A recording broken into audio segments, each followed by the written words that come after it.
Hello, welcome to law excellence. ఇవాల్టి వీడియోలో మనం ఈనాడు, సాక్షి మరియు నమస్తే తెలంగాణ పేపర్స్లోని ఇంపార్టెంట్ కరెంట్ అఫైర్స్ గురించి డిస్కస్ చేసుకుందాం. ఇవాల్టి మన ఫస్ట్ ఆర్టికల్ వచ్చేసి భారత్ అమెరికా 2+2 భేటీకి సంబంధించి. ఇందులో భాగంగా మన భారతదేశ విదేశాంగ మంత్రి, అలాగే మన యొక్క రక్షణ మంత్రి, అలాగే అమెరికాకి చెందినటువంటి విదేశాంగ మంత్రి మరియు రక్షణ మంత్రుల మధ్య ఈ 2+2 భేటీ అనేది జరిగింది. ఇందులో భాగంగా వేటి గురించి మాట్లాడారు అంటే ఇందులో ఉన్నటువంటి కీ పాయింట్స్ ఏంటి అనేసి చూస్తే, ఒకటి వచ్చేసరికి స్పేస్ సిచ్యువేషనల్ అవేర్నెస్ అగ్రిమెంట్ అన్నటువంటి దాని మీద ఇద్దరు చర్చించుకోవటం జరిగింది. అంటే స్పేస్కి సంబంధించి అడ్వాన్స్డ్ కోఆపరేషన్ అనేది రెండు దేశాల మధ్య జరగాలి అన్నట్టుగా. రెండవది వచ్చేసరికి inaugural defence artificial intelligence dialogue అంటాము. దీని కింద రెండు దేశాలు కలిసి జాయింట్గా సైబర్ ట్రైనింగ్ మరియు ఎక్సర్సైజ్ని ఎక్స్పాండ్ చేసుకోవటం. మూడవది వచ్చేసరికి మిలిటరీ సప్లై చైన్ కోఆపరేషన్ అంటాము. ఈ మిలిటరీ సప్లై చైన్ కోఆపరేషన్ అంటే ఏంటి? ఇండో పసిఫిక్ ప్రాంతంలో డిఫెన్స్ ఇండస్ట్రీ లీడర్గా ఇండియా ఎదగటానికి యుఎస్ అనేది సపోర్ట్ చేస్తాము. అలాగే ఈ రీజియన్లో సెక్యూరిటీకి సంబంధించి అంటే ఒక నెట్ ప్రొవైడర్గా మేము ఉంటాము అన్నట్టుగా రెండు దేశాలు అంగీకరించాయి. అంతేకాకుండా ఉక్రెయిన్కి సంబంధించి ప్రస్తుతం ఏదైతే జరుగుతూ ఉందో క్రైసిస్ అన్నటువంటిది, ఆ క్రైసిస్ మీద ఒక క్లోజ్ కన్సల్టేషన్స్ అనేవి జరుపుతూ ఉండాలి అన్నట్టుగా రెండు దేశాలు కూడా నిర్ణయించాయి. అది ఈ 2+2 డైలాగ్కి సంబంధించి. అసలు ఇండియా యొక్క 2+2 డైలాగ్ స్టేటస్ ఏంటి అంటే, ఒక యుఎస్తో మాత్రమే కాకుండా మనం చూస్తే ఆల్రెడీ ఇది 4th ఇండియా యుఎస్ డైలాగ్ అనమాట. ఆల్రెడీ 3 డైలాగ్స్ అనేవి కంప్లీట్ అయ్యాయి. రెండు దేశాలకి మధ్య లెమోవా అన్నటువంటి అగ్రిమెంట్ ఎప్పుడు 2016లో logistics exchange memorandum of understanding అంటాము. అలాగే కామ్కాజా అన్నటువంటి అగ్రిమెంట్ 2018లో communications compatibility and security agreement అనేసి, అలాగే బెకా అన్నటువంటి agreement basic exchange and cooperation agreement అనేసి 2020లో కూడా జరిగాయి. అలా ఈ 2+2 డైలాగ్స్ అన్నవి కేవలం యుఎస్తో మాత్రమే కాకుండా యుఎస్, జపాన్, ఆస్ట్రేలియా, అలాగే రష్యా ఈ 4 దేశాలతో కూడా మనము 2+2 డైలాగ్స్ అనేవి జరుపుతూ ఉన్నాము. అందులో ఈ 3 దేశాలతో పాటు మన ఇండియా కూడా కలిసి మొత్తం ఈ 4 దేశాలు కలిసి క్వాడ్ కూటమిగా అవతరించాయి. రష్యాతో కూడా మనం 2+2 డైలాగ్ అనేది జరుపుతున్నాము. ఇక్కడ క్వశ్చన్ చూడండి, డిఫెన్స్ టెక్నాలజీ అండ్ ట్రేడ్ ఇనిషియేటివ్ని ఇండియా, అమెరికాలు ఎప్పుడు ప్రారంభించాయి? ఎప్పుడు? 2012వ సంవత్సరంలో. మన నెక్స్ట్ ఆర్టికల్ వచ్చేసి రైతుల యొక్క ఆదాయాన్ని పెంచడం కోసం ఒక సమగ్ర ప్రణాళిక అనేది అవసరం అన్నట్లుగా. మనం చూస్తే దేశంలో 50% పైగా వ్యవసాయ కుటుంబాలు 2019లో సగటున 74,000కు పైగా రుణాన్ని కలిగి ఉన్నాయి అన్నట్టుగా జాతీయ గణాంక కార్యాలయం సర్వే చెప్తోంది. అయితే జాతీయ గణాంక కార్యాలయం అన్నటువంటిది గత ఏడాది విడుదల చేసిన నివేదిక మన దేశంలో రైతుల యొక్క పరిస్థితి ఎలా ఉంది అనేసి చెప్తోంది. ఈ నివేదిక ప్రకారం 2012-13 సంవత్సరంలో వ్యవసాయ కుటుంబాల సగటు నెలవారీ ఆదాయం అనేది 6,426 రూపాయలుగా ఉండేది. అది 2018-19కి వచ్చేసరికి 10,218 రూపాయలకు చేరింది. పంటల సాగుతో పాటు ఇతరత్ర వ్యవసాయ అనుబంధ కార్యకలాపాల ద్వారా వచ్చినటువంటి ఆదాయం ఇది. అంటే వ్యవసాయ కుటుంబాల అప్పులు అనేవి పెరిగిపోతూ ఉన్నాయి. సాగు ద్వారా వచ్చేటటువంటి ఆదాయం తగ్గిపోయి వ్యవసాయేతర కార్యకలాపాల వల్ల వచ్చే ఆదాయం అనేది పెరుగుతోంది. మరొక వైపు రైతుల యొక్క ఆదాయాన్ని రెట్టింపు చేస్తాము అనేసి కేంద్ర ప్రభుత్వం మాట ఇచ్చింది. అది వాస్తవానికి చాలా దూరంలో ఉండిపోయింది. అయితే మనం చూస్తే అన్ని రాష్ట్రాల్లో వ్యవసాయ కుటుంబాల నెలవారీ ఆదాయం అనేది కొంతమేర పెరిగినా కూడా కొన్ని రాష్ట్రాల్లో మాత్రం తగ్గింది అన్నట్టుగా మనం వ్యవసాయ పార్లమెంటరీ స్థాయి సంఘం అనేది వెల్లడించింది. అయితే మన దేశంలో చిన్న సన్నకారు రైతులు ఎక్కువ మంది ఉన్నారు. వాళ్ళకున్నటువంటి కొంచెం కమతం ద్వారా ఎక్కువ ఆదాయం పొందటం అనేది కష్టం. సాగు పెట్టుబడి అనేది పెరుగుతోంది. ప్రకృతి వైపరీత్యాలు, చీడపీడలు వీటి వల్ల పంట నష్టం అనేది అధికంగా ఉంటుంది. ఈ ఏడాది అయితే తెలుగు రాష్ట్రాల్లో కూడా మిరపకి తామర పురుగు సోకటంతో లక్షల హెక్టార్లలో పంటల్ని కోల్పోయాము. అలాగే గత 2-3 ఏళ్లుగా చాలా రాష్ట్రాల్లో గులాబీ పురుగు అనేది పత్తి పంటని భారీగా నష్టపరిచింది. అలాగే మన దేశంలో మొత్తం ఉన్నటువంటి దాంట్లో 50% భూములు వర్షాధారమైనవే. కాబట్టి వర్షపాతం వ్యవసాయ దిగుబడుల్ని ప్రభావితం చేస్తోంది. వీటన్నింటినీ తట్టుకొని పంట పండిస్తే సీజన్లో గిట్టుబాటు ధరలు లభించక తక్కువ ధరకే అమ్ముకోవాల్సి వస్తుంది. అలాగే చిన్న రైతులు తమ యొక్క ఉత్పత్తుల్ని నిల్వ ఉంచుకోవటానికి ఎక్కువగా ఆసక్తి చూపించరు. దాంతో పంటకి సరైనటువంటి ధర తక్కక రైతులు మరింత నష్టపోవాల్సి వస్తుంది. కాబట్టి వీటికి తగ్గట్టుగా చర్యలు అనేవి ప్రభుత్వం తీసుకొని అలా చర్యలు తీసుకున్నప్పుడు మాత్రమే రైతుల యొక్క ఆదాయం అనేది పెరుగుతుంది. లేని పక్షంలో అది కేవలం ప్రభుత్వం తీసుకునే ఒక నినాదంగానే మిగిలిపోతుంది అన్నట్లుగా ఈ ఆర్టికల్. ఇక్కడ క్వశ్చన్ చూడండి. రైతుల ఆదాయాన్ని రెట్టింపు చేయాలనే ఉద్దేశంతో ప్రణాళికని ఇవ్వటం కోసం ప్రభుత్వం ఏ కమిటీని నియమించింది? అశోక్ దాల్వాయ్ కమిటీ. మన నెక్స్ట్ ఆర్టికల్ వచ్చేసి ఆన్లైన్ బోధనకి సంబంధించి. కరోనా ప్రభావంతో మన దేశంలో విద్యా సంస్థల మూసివేత కారణంగా చాలామంది విద్యార్థులకు నష్టం వాటిల్లింది. అలా పూర్తి స్థాయిలో ఆన్లైన్ బోధన అనేది చేపట్టడం వల్ల చాలా వరకు పిల్లలకి డిజిటల్ మాధ్యమాలు అందుబాటులో లేక వాళ్ళకి లబ్ధి అనేది చేకూరలేదు. ఎస్సీ, ఎస్టీ అలాగే పేద విద్యార్థుల ఇళ్లలో డిజిటల్ లేదా ఎలక్ట్రానిక్ ఉపకరణాలు అందుబాటులో లేవు.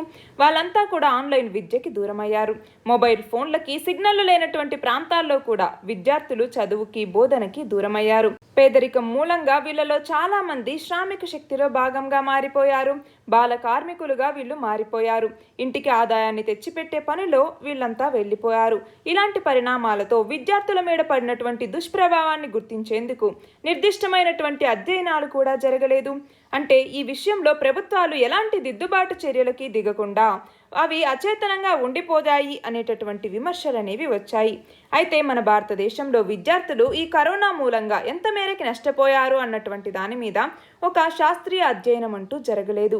విద్యార్థులు 2 ఏళ్లు పూర్తిగా ఇంట్లోనే ఎలాంటి విద్యాభ్యాసం లేకుండా గడపటంతో వాళ్ళు అన్ని విధాలుగా నష్టపోయారు. కేవలం పాఠాలు కోల్పోవటం మాత్రమే కాకుండా పిల్లల యొక్క మానసిక స్థితి మీద, పోషకాహార లేమితో భౌతిక ఆరోగ్యం మీద కూడా ప్రభావం పడింది. కొంతమంది పిల్లలు చెడు వ్యసనాల బారిన పడటం, చాలామంది తీవ్రమైనటువంటి ఆందోళన, కుంగుబాటు లాంటి మానసిక సమస్యకు లోనవ్వటం, ముఖ్యంగా బాలికలు, గ్రామీణ పిల్లల్లో ఈ పరిణామం అనేది అధికంగా కనపడుతోంది. పాఠశాల మూసివేత వల్ల ప్రపంచంగా కోట్ల మంది పేద పిల్లలు పౌష్టికాహారానికి దూరమయ్యారు. మన దేశంలో అయితే మిడ్ డే మీల్ స్కీమ్ అన్నటువంటిది ఉంది. నార్మల్గా పేద పిల్లలందరినీ కూడా బళ్ళకు ఆకర్షించడం కోసం ఈ మిడ్ డే మీల్ స్కీమ్స్ని ఇంట్రడ్యూస్ చేశారు. దానివల్ల ఆ పిల్లల యొక్క తల్లిదండ్రులు వాళ్ళని ఒక పూట అయినా అక్కడ తినటానికి వాళ్ళకి వీలుంటుంది కాబట్టి దానివల్ల డ్రాప్ అవుట్ రేట్ తగ్గుతుంది అన్నటువంటి ఉద్దేశంతో కేంద్ర ప్రభుత్వం ఈ మిడ్ డే మీల్ స్కీమ్ని వాళ్ళకి తీసుకొస్తోంది. అలానే పేద పిల్లల యొక్క తల్లిదండ్రులు కూడా వీళ్ళకి తినటానికి అక్కడ భోజనం దొరుకుతుంది, చదువుకుంటారు అన్నటువంటి ఉద్దేశంతో ఈ మిడ్ డే మీల్ స్కీమ్ ఉంది కదా అనేసి స్కూళ్ళకు పంపించేవాళ్ళు. ఇప్పుడేంటి, అలా స్కూల్కి పంపించడానికి బడులు అనేవి తెరవలేదు. మిడ్ డే మీల్ స్కీమ్ వల్ల వాళ్ళకి భోజనం వసతి అనేది లేదు. దాంతో చాలా వరకు డ్రాప్ అవుట్ రేట్లు అనేవి పెరిగిపోయాయి. మరొక వైపు సంపన్నుల పిల్లలైతే గత 2 ఏళ్లలో పేద మధ్యతరగతి పిల్లల తరహాలో చదువులకు దూరం కాలేదు. అంటే ఈ పరిస్థితి వల్ల ఏమవుతుంది, భవిష్యత్తులో మరింత సామాజిక అసమానతలకి ఇది కారణమయ్యేటటువంటి ప్రమాదం ఉంది. కాబట్టి ఇలాంటి సమస్యలు తలెత్తకుండా చిన్నారుల యొక్క భవిష్యత్తుని కాపాడాల్సిన బాధ్యత ప్రభుత్వానికి ఉంది అన్నట్లుగా ఈ ఆర్టికల్. ఇక్కడ క్వశ్చన్ చూడండి. Digital infrastructure for knowledge sharing Diksha పోర్టల్ని విద్యాశాఖ ఏ సంవత్సరంలో ప్రారంభించింది? 2017వ సంవత్సరంలో. మన నెక్స్ట్ ఆర్టికల్ వచ్చేసి బ్రహ్మోస్ సూపర్సోనిక్ క్రూయిజ్ క్షిపణికి సంబంధించి. ఇందులో భాగంగా ఈ అస్త్రానికి సంబంధించిన నౌకా విధ్వంసక వర్షన్ అలాగే గగనతల విధ్వంసక వర్షన్ని రెండింటినీ కూడా భారతదేశం ప్రయోగించింది. ఈ నౌకాదళ విధ్వంసక వర్షన్ని నేవీ ప్రయోగిస్తే గగనతలం నుంచి వెళ్ళేటటువంటి ఈ బ్రహ్మోస్ క్షిపణిని వాయుసేన పరీక్షించింది. నౌకాదళ వర్షన్ని INS ఢిల్లీ అనే యుద్ధ నౌక నుంచి ప్రయోగించారు. దీనికోసం ఆధునిక మాడ్యులార్ లాంచర్ని ఉపయోగించారు. అలాగే ప్రధాన యుద్ధ నౌకల సమీకృత నెట్వర్క్ ఆధారిత ఆపరేషన్ సత్తాని కూడా ఇది తెలియజేసింది. గగనతల వర్షన్ని మాత్రం సుఖోయ్ 30 MKI యుద్ధ విమానం నుంచి ప్రయోగించారు. బ్రహ్మోస్కి సంబంధించిన వైమానిక దళ వర్షన్ని సుఖోయ్ 30 MKIతో అనుసంధానించాలి అన్నట్టుగా 2016లోనే కేంద్ర ప్రభుత్వం నిర్ణయించింది. ఈ మేరకి 40 యుద్ధ విమానాల్లో ఈ ప్రక్రియ అనేది పూర్తయింది. క్వశ్చన్ చూడండి. బ్రహ్మోస్ సూపర్సోనిక్ క్రూయిజ్ క్షిపణిని ఏ దేశాలు కలిసి అభివృద్ధి చేశాయి? ఏ దేశం? భారతదేశం మరియు రష్యా. ఈ 2 కలిసి బ్రహ్మోస్ సూపర్సోనిక్ క్రూయిజ్ మిసైల్ని తయారు చేశాయి. మన నెక్స్ట్ ఆర్టికల్ వచ్చేసి సాంప్రదాయ ప్రాచీన వైద్యానికి సంబంధించి. ఇటీవల మన ప్రధాని నరేంద్ర మోదీ యొక్క 3 రోజుల గుజరాత్ పర్యటనలో భాగంగా ఆ రాష్ట్రంలో వివిధ ప్రాజెక్టులను ప్రారంభించారు. అందులో భాగంగా జామ్నగర్లో ప్రపంచ ఆరోగ్య సంస్థ సాంప్రదాయ వైద్య అంతర్జాతీయ కేంద్ర భవనానికి శంకుస్థాపన చేశారు. ఇందులో మాట్లాడుతూ ఈ అంతర్జాతీయ కేంద్రంతో సాంప్రదాయ వైద్యంలో ఒక కొత్త శకం ప్రారంభమైంది అన్నట్టుగా ప్రధాని చెప్పడం జరిగింది. రానున్న 25 ఏళ్లలో ఈ కేంద్రం ప్రపంచంలోని మానవాళికి దగ్గర కాబోతోంది, వాళ్ళ యొక్క జీవితాల్లో ఒక భాగం కాబోతోంది అన్నట్టుగా చెప్పటం జరిగింది. క్వశ్చన్ చూడండి, ప్రపంచ ఆరోగ్య సంస్థ సాంప్రదాయ వైద్య అంతర్జాతీయ కేంద్ర భవనానికి ప్రధాని మోదీ ఎక్కడ శంకుస్థాపన చేశారు? ఎక్కడ? జామ్నగర్. మన నెక్స్ట్ ఆర్టికల్ వచ్చేసి తెలంగాణలోని ప్రభుత్వ ఆసుపత్రుల్లో రోగుల సహాయకులకి ₹5కే శుద్ధమైన నాణ్యమైన భోజనాన్ని 3 పూటలా అందజేయబోతున్నారు. ఇందులో భాగంగా తొలి దశలో జీహెచ్ఎంసీ పరిధిలోని 18 ప్రభుత్వ ఆసుపత్రుల్లో ఈ సౌకర్యాన్ని అందుబాటులోకి తీసుకురాబోతున్నారు. దీని ద్వారా రోజుకి 18,600 మందికి లబ్ధి చేకూరుతుంది అన్నట్టుగా వైద్య శాఖ అంచనా వేసింది.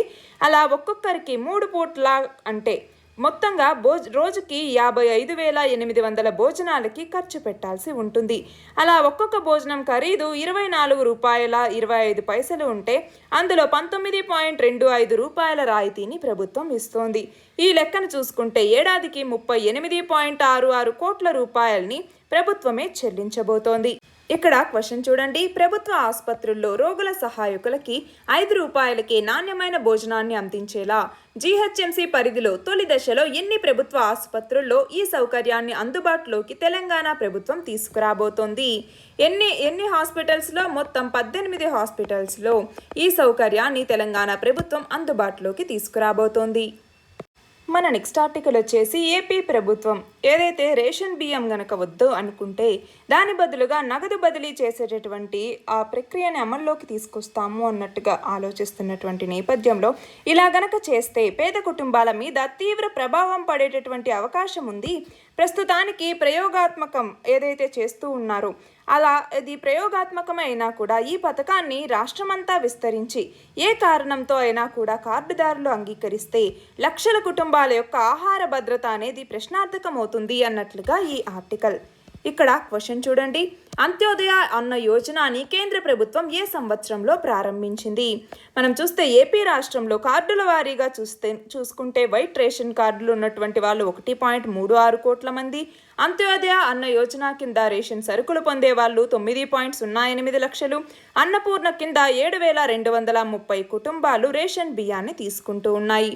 ఇక్కడ క్వశ్చన్ చూడండి, అంత్యోదయ అన్న యోజనని కేంద్ర ప్రభుత్వం ఏ సంవత్సరంలో ప్రారంభించింది? ఏ సంవత్సరం? 2000వ సంవత్సరం డిసెంబర్లో అంత్యోదయ అన్న యోజనని ప్రారంభించటం జరిగింది. మన నెక్స్ట్ ఆర్టికల్ వచ్చేసి మన దేశంలోనే తొలి పోర్టబుల్ సౌర ఫలకల వ్యవస్థని గాంధీనగర్లోని స్వామినారాయణ్ అక్షరధామ్ ఆలయ కాంప్లెక్స్లో ఆవిష్కరించారు. జర్మనీకి చెందినటువంటి డాయిస్ జెసెల్షాఫ్ట్ ఫర్ ఇంటర్నేషనల్ జుసామెనార్బిట్ అనేటటువంటి దాని సహకారంతో 10 PV పోర్ట్ వ్యవస్థల్ని ఇక్కడ నెలకొల్పారు. మన దేశంలో నగరాల్లో పునరుత్పాదక ఇంధన అభివృద్ధి కోసం కేంద్ర న్యూ అండ్ రెన్యూవబుల్ ఎనర్జీ మంత్రిత్వ శాఖ, కొత్త పునరుత్పాదక ఇంధన మంత్రిత్వ శాఖ చేపడుతున్నటువంటి చర్యల్లో భాగంగా ఈ వ్యవస్థల్ని ఏర్పాటు చేశారు. ఇవి కేవలం ఒక వ్యక్తి సులభంగా దీన్ని ఇన్స్టాల్ చేయొచ్చు. 25 నుంచి 30 ఏళ్ల వరకు వీటిని వినియోగించుకోవచ్చు. ప్యానెళ్ల కింద స్థలాన్ని కూడా వినియోగించుకునేలాగా వీటిని తయారు చేశారు. ఈ పోర్ట్ సిస్టమ్ ద్వారా సగటున 24,000 వరకు విద్యుత్ బిల్లుల్ని ఆదా చేసుకోవచ్చు అన్నట్టుగా చెప్తున్నారు. క్వశ్చన్ చూడండి, దేశంలో తొలి పోర్టబుల్ సోలార్ రూఫ్ టాప్ వ్యవస్థని ఎక్కడ ఏర్పాటు చేశారు? ఎక్కడ? గాంధీనగర్లోని స్వామినారాయణ్ అక్షరధామ్ ఆలయ కాంప్లెక్స్లో. మన నెక్స్ట్ ఆర్టికల్ వచ్చేసి జలాంతర్గాములకి సంబంధించి లేదా సబ్మరైన్స్ అంటాము. మన యొక్క రక్షణ రంగంలో నావికా దళానికి చాలా బలాన్ని ఇవి చేకూరుస్తాయి. నీటిలో మునిగి ఉంటూ శత్రువుల్ని ఎదుర్కోవటంలో ఈ జలాంతర్గాములు ముఖ్య పాత్రని పోషిస్తాయి. ఇవి మొత్తం 2 రకాలు. ఒకటి అణుశక్తితో నడిచే జలాంతర్గాములు, 2 డీజిల్ జలాంతర్గాములు. ఇక్కడ క్వశ్చన్ కూడా అదే చూడండి, జలాంతర్గాములు ఎన్ని రకాలు? అవి ఏవి? ఎన్ని రకాలు? 2 రకాలు. ఏమేంటవి? ఒకటి అణుశక్తితో నడిచే జలాంతర్గాములు, రెండవది డీజిల్ జలాంతర్గాములు. అణుశక్తితో నడిచే జలాంతర్గాములు ఏంటి? రోజుల తరబడి సముద్రంలో ఉంటూ శత్రువులకి కనిపించకుండా ఈ జలాంతర్గాములు ఉంటాయి. ఎక్కువ దూరమేవి ప్రయాణించగలవు. అలా భారతదేశం వద్ద ఇలాంటివి కేవలం 2 ఉన్నాయి. అవి ఏంటి? ఐఎన్ఎస్ చక్ర, ఐఎన్ఎస్ అరిహంత్ అన్నటువంటివి. ఐఎన్ఎస్ చక్ర అనేది సబ్మరైన్ షిప్ న్యూక్లియర్ రకానికి చెందింది. రష్యా నుంచి దీన్ని కొనుగోలు చేశారు. రెండవది ఐఎన్ఎస్ అరిహంత్. ఇది సబ్మరైన్ షిప్ బాలిస్టిక్ న్యూక్లియర్ రకానికి చెందింది. ఇది భారత స్వదేశీ అణు జలంతర్గామి. ఇక డీజిల్ జలంతర్గాములకు వచ్చేసరికి ఇవి డీజిల్ని మండించుకొని విద్యుత్ శక్తిని తయారు చేసుకుని పనిచేస్తాయి. కొన్ని రోజులకు ఒకసారి ఇవి బయటికి వచ్చి సముద్ర గర్భంలోకి మళ్ళీ వెళ్ళిపోతాయి. అంటే నెలల తరబడి ఇవి నీటిలో ఉండలేవు. For example INS Calvary, INS Khanderi, INS Karanj, INS వేలా, ఐఎన్ఎస్ వాగిర్ మరియు ఐఎన్ఎస్ వాగ్షీర్ ఇవన్నీ కూడా డీజిల్ జలంతర్గాములకి మనం ఉదాహరణలుగా చెప్తాము. మన నెక్స్ట్ ఆర్టికల్ వచ్చేసి తాగునీటి శాంపిల్స్లో కలుషిత కారకాలకి సంబంధించి. ఇందులో భాగంగా కేవలం 4% నీటి శాంపిల్స్లోనే ఏపీలో కలుషిత కారకాలు ఉన్నాయి. అదే మన దేశంలో అయితే సగటున 14% నీటి నమూనాల్లో కాలుష్య కారకాలు అనేవి ఉన్నాయి. ఏపీ రాష్ట్రంలో మొత్తం 4,04,000 శాంపిల్స్కి పరీక్షలు చేస్తే 16,000 నీటి శాంపిల్స్లో కాలుష్య కారకాలు ఉన్నాయి అన్నట్టుగా తేలింది. అయితే మనం చూస్తే ఏపీలో 3-4 ఏళ్ల కిందట నెలకొన్నటువంటి తీవ్ర వర్షాభావ పరిస్థితుల్లో ఈ కాలుష్య కారకాల యొక్క ఆనవాళ్లు, అందులోనూ ఎస్పెషల్గా ఫ్లోరైడ్ ఆనవాళ్లు అనేవి ఎక్కువగా కనిపించేవి.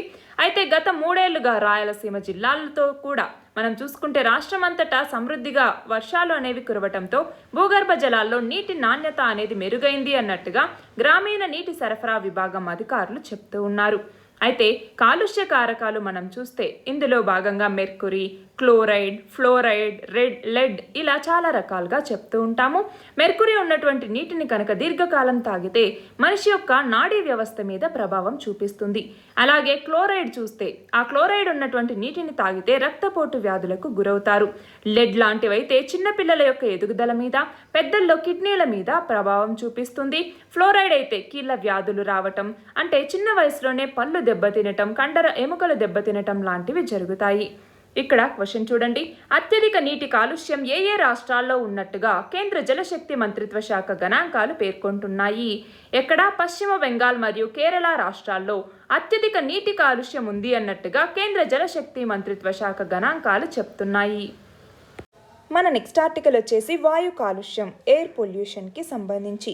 ప్రతి సంవత్సరం వాయు కాలుష్యంతో 70 లక్షల మందికి పైగా చనిపోతున్నారు అన్నట్టుగా ప్రపంచ ఆరోగ్య సంస్థ లెక్కలు చెప్తూ ఉన్నాయి. 2019లో ప్రపంచవ్యాప్తంగా సంభవించిన వాయు కాలుష్య మరణాల్లో మన దేశంలోనే 25% పైగా నమోదయ్యాయి అన్నట్టుగా centre for science and environment నివేదిక అనేది చెప్తోంది. ఈ నివేదిక ప్రకారం ఒక్క 2019లోనే ప్రపంచవ్యాప్తంగా వాయు కాలుష్యానికి 66 లక్షల మంది చనిపోయారు అన్నట్టుగా తెలుస్తోంది. అందులో మొత్తం 16 లక్షల మరణాలు భారతదేశంలోనే సంభవించాయి. వాయు కాలుష్యం కారణంగా 2019లో ప్రపంచంలో పుట్టిన నెలలోపే ప్రాణాలు కోల్పోయినటువంటి చిన్నారుల సంఖ్య 4.7 లక్షలు ఉంటే అది మన దేశంలో 1.16 లక్షలుగా నమోదైంది. అంతేకాకుండా ప్రపంచంలో 99% మంది ప్రజలు పీలుస్తోంది కలుషిత గాలే అన్నట్టుగా WHO చెప్తోంది. అయితే ప్రస్తుత పరిస్థితుల్లో మన యొక్క నాగరికతకు అనుగుణంగా పెరుగుతున్నటువంటి మన ఇంధన అవసరాన్ని తీర్చుకునే క్రమంలో వాతావరణ మార్పులు అనేవి పెరుగుతూ ఉన్నాయి. బొగ్గు, చమురు, సహజ వాయువు ఇలాంటి శిలాజ ఇంధనాల వినియోగంతో వెలువడుతున్నటువంటి ఉద్గారాలు మన ప్రపంచాన్ని ప్రమాదంలోకి నెట్టేస్తూ ఉన్నాయి. ఈ ఉద్గారాలతో కేవలం భూమి మాత్రమే కాకుండా ఇంధన మార్కెట్ కూడా ఇబ్బంది పడుతోంది. ధరల పెరుగుదలతో అయినా కూడా హరిత స్వచ్ఛ ఇంధనం వైపుగా మనం ప్రయాణిస్తామా అన్నటువంటి సందేహం అనేది కలుగుతోంది. ఇక్కడ క్వశ్చన్ చూడండి. వాయు నాణ్యత సూచీని ఎన్ని కాలుష్య కారకాల ఆధారంగా లెక్కిస్తారు? 8 కాలుష్య కారకాలు లేదా పొల్యూటెంట్స్ అంటాము. 8 పొల్యూటెంట్స్ ఆధారంగా లెక్కిస్తారు. అవి ఏంటి? ఒకటి వచ్చేసరికి పర్టికులేట్ మ్యాటర్ 2.5 PM 2.5 అంటాము. 2 PM10. మూడవది వచ్చేసరికి అమోనియా. నాలుగవది వచ్చేసరికి లెడ్ లేదా PB అంటాము, లెడ్. ఐదవది వచ్చేసరికి నైట్రోజన్ ఆక్సైడ్స్. ఆరవది వచ్చేసరికి సల్ఫర్ డయాక్సైడ్. అలాగే 7వది వచ్చేసరికి ఓజోన్. 8వది వచ్చేసరికి కార్బన్ మోనాక్సైడ్. ఈ 8 కాలుష్య కారకాలని ఉపయోగించుకొని ఎయిర్ క్వాలిటీ ఇండెక్స్ అన్నటువంటి దాన్ని ఇవ్వటం జరుగుతుంది. డిఫరెంట్ కేటగిరీస్లో ఎయిర్ క్వాలిటీ ఇండెక్స్ని ఇస్తారు. ఇవాల్టి మన లాస్ట్ ఆర్టికల్ వచ్చేసి ఆయుష్మాన్ భారత్ డిజిటల్ మిషన్ కార్యక్రమంలో భాగంగా మన దేశంలో పేపర్ రహిత వైద్య సేవల్ని అందించేలాగా కేంద్ర రాష్ట్ర ప్రభుత్వాలు చర్యలు తీసుకుంటూ ఉన్నాయి. ఇందులో భాగంగా ప్రతి పౌరుడికి కూడా 14 అంకెల డిజిటల్ ఆరోగ్య ఐడి నెంబర్ని ఇస్తూ ఉన్నారు. అలాగే ఓపీ కానీ, ఐపీ స్లిప్లు కానీ, వైద్య పరీక్షల ఫలితాలు కానీ, చికిత్సకు సంబంధించినటువంటి ఫైల్స్ కానీ ఇలాంటి వాటన్నింటినీ కంప్యూటరీకరించి పేపర్ రహిత సేవల్ని అందించడాన్ని ఈ హాస్పిటల్ అనేసి పిలుస్తాం. అంటే ఈ హాస్పిటల్ విధానాన్ని తీసుకొస్తూ ఉన్నారు. ఇలా ఈ కార్యకలాపాల అమలులో దేశంలో మొదటి స్థానంలో ఆంధ్రప్రదేశ్ నిలిచింది. ఏపీలో ఇప్పటి వరకు 1,90,25,000 మందికి డిజిటల్ ఐడీల్ని సృష్టించారు. అలాగే వైఎస్ఆర్ విలేజ్ క్లినిక్స్ నుంచి బోధన ఆసుపత్రి వరకు కూడా మొత్తం 14,300 ఆసుపత్రులు ఇందులో రిజిస్టర్ అవ్వటం జరిగింది. పౌరులు, ఆసుపత్రులు మరియు వైద్యులు 3 విభాగాల రిజిస్ట్రేషన్లో దేశవ్యాప్తంగా కూడా ఏపీ తొలి స్థానంలో నిలిచింది. దానికి సంబంధించిందే ఈ ఆర్టికల్. అలాగే ఈ ఏడీబీఎం కార్యక్రమాల్లో ఏపీ రాష్ట్రం ముందుకెళ్తున్నటువంటి క్రమంలో నర్సింగ్ సిబ్బంది రిజిస్ట్రేషన్ ప్రక్రియని ప్రారంభించడానికి పైలట్గా ఏపీని కేంద్రం ఎంపిక చేసింది.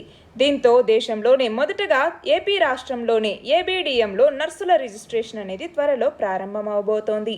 ఇక్కడ క్వశ్చన్ చూడండి. ఆయుష్మాన్ భారత్ డిజిటల్ మిషన్లో భాగంగా పేపర్ రహిత సేవల్ని అందించడంలో ఏ రాష్ట్రం మొదటి స్థానంలో ఉంది? ఏ రాష్ట్రం? ఆంధ్రప్రదేశ్.